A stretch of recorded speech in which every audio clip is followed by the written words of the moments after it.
Hello and welcome to another video. Today you join me once more on Hornby Magazine's O gauge layout 7mm depot. Now the reason for that is we've been sent in the post a brand new little shunter. In this case it's from Heljan, and this is a new Class 03 to put through its paces. So the one in this box is the BR Green version, and comes with all the usual features like interior cab detail, sprung buffers and a 21-pin DCC decoder socket. Right, while I get this out of the box, I'm going to take you on a bit of a tour as I went to Hereford recently to have a look at the real Class 03. Join me soon. So today I've come down to Hereford to a private owners club, and this is the 2578 Owners Society. Now as you can see, their pride and joy, their Class 05 is behind me. That's not why I'm here. They also have in their collection an 03 which has been lovingly restored, just like the 05, and that's what we're going to take a closer look at. So let's get on and have some fun.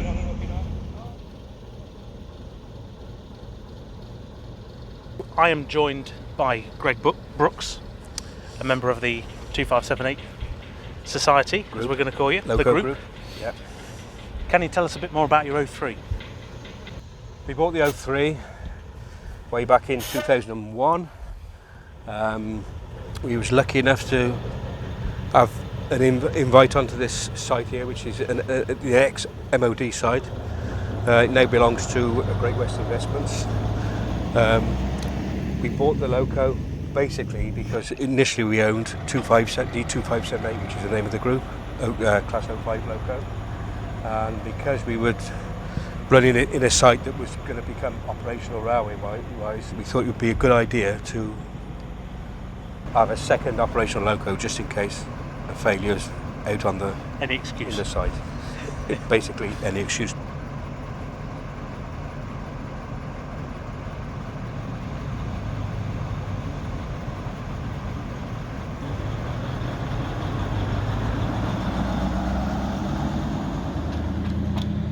The standard of restoration is superb. What you'd expect, I suppose, more of a, dare I say, a professional outfit to do. Yeah, basically there's a group of 10, there's a small group of 10 of us. We're all friends. We've all known each other way before we started this group, so it's made it all run nice and smoothly. But the main aim was to get the 05 back in BR livery and as authentic as possible. And the same with the 03. Once we acquired the 03, we wanted to get that looking as authentic as possible. I think you've definitely managed it. So, well, thank you very much. It's a slightly different one. Where did it come from? It's spent most of its life down at Swansea on the BPGV line. It's a cut down version. Used to work in with other multiple fitted 03s. It was originally allocated, I think, to Bristol.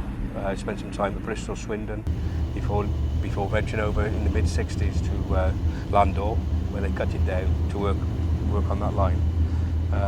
It was withdrawn about 83. We were fortunate in obtaining it because it's actually put a leg out of bed at Landor not long after it had been refurbished at Swindon, so everything was actually good condition. But it has languished in a scrapyard for 20 years, and eventually that was bought by Adrian Purcell, and we acquired the loco off him back, as I say, back in 2001.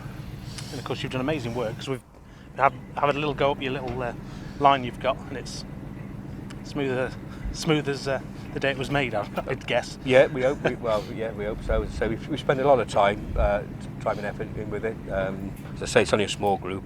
Everything is financed out of our own pockets, so we try to do, if we're going to do a job, we want to try and do it properly, so we haven't got to keep coming back to it.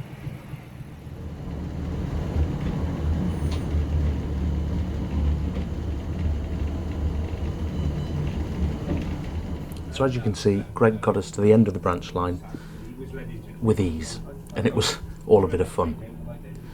So he then turned the tables on me and said, would you like to drive us back? And of course I jumped at that opportunity, and as you can see I'm nervously taken to the controls. Although the 03 in its forgiving nature is actually rather easy to drive, unlike its Class 5 counterpart, but that's another video. So what do we know about the actual Class 03? built by British Rail at their Doncaster and Swindon works between 1957 and 1961. There was a total of 230 of them produced. They had a long service life. They had a maximum speed of 28.5 miles per hour and an engine power output of 204 horsepower. After their long service life, they retired in between 1968 and 1993, with 68 at the time being preserved, just like this one. They had various duties, from pilot duties, they worked in docks, they did freight trips, obviously shunting duties, they were also spare locos, as this one is, and even had some passenger duties, although a limited scope to that. Ultimately, they had a very hard-worked life, and they were then replaced by the Class 08 in later years. Now, as we return to the shed, it's time to hand back the controls after a fantastic afternoon, and it's definitely an experience I'll not forget anytime soon.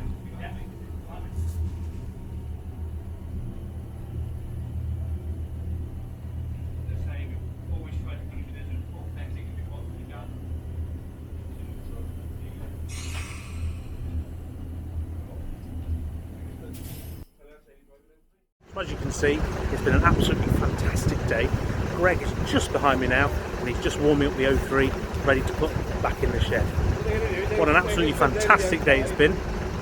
We're losing light very quickly, so I'm going to make this very quick, and I'm going to hand back to myself, where we're going to take a look at the new Heljan model. So here we are back at the Hornby Magazine workshop. Hopefully you enjoyed that. I enjoyed having a drive. That was a real privilege. So while you've been away, we've fitted sound to the model, and it's time to have a running session.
So here we are once again at the end of another review video. Yes, and this time, we've obviously seen it's all about the Heljan O3, and we've, well, you've driven one for a start. Tick that box. Yeah, it's a great box to tick. You've also driven the model now we've put sound into Yep. as well. And so how was that? How was the sound decoder to drive? Actually, it's very authentic, actually, especially the gear changing. I thought that was really, really good. Yeah, it's nice. Actually. I mean, it's quite nice ancillary sound in there as well. There was there's the brake, the flange squeal, isn't there? Yeah.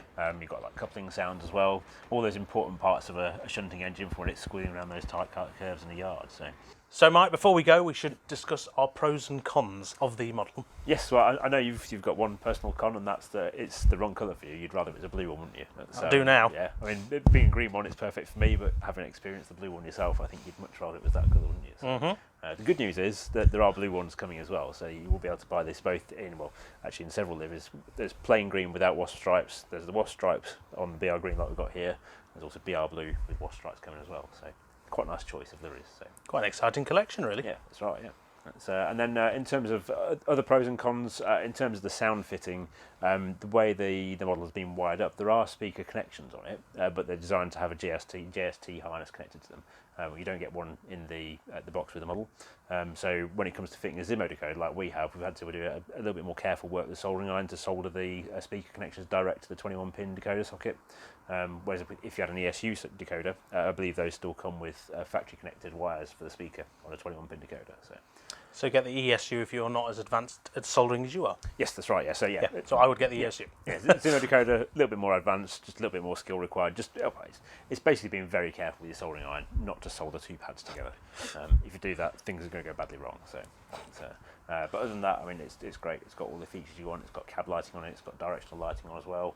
There's space for a speaker in the front behind the radiator grille as well. So you've got quite a nice place for the sound output to come there as well. So. And ultimately, it's quite a fun little loco, really. It is, yeah. Well, I think we both enjoyed running this round on the depot layout here, and actually, to be honest, it runs beautifully with analog control as well. And we had it running around on the O-gauge test track first to run it in before we put the decoder in it. And actually, I was really impressed with how smoothly and quietly it ran as well. So really nice motor control on that. And like I say, once it's got decoder in as well, you've got all the fun as well because it does all the gear changes. You've got the flange squeal sound as well, which is quite nice when you're creaking over points and things like you would in a yard. And you've got all the different horns as well. I think it's 4 or 5 different horns in the sound profile as well. And the audio of the crew, of course. That's right, yeah. Which was threw me the first time I heard that. That's right. He informs you need to squeeze up, so close up the buffers to get so you can couple up. And he's got another one. I think it's going between, which is what they say when they're going to go inform the driver. They're going to go through and couple the loco to his wagons as well. So yeah, lots of fun things with that. So you can get really into your shunting with that. Yeah, excellent. Right, so the end of the video. Yeah. So if you like that, don't forget to subscribe, and we'll see you in the next one. Yeah. Thank you very much for watching. Take care.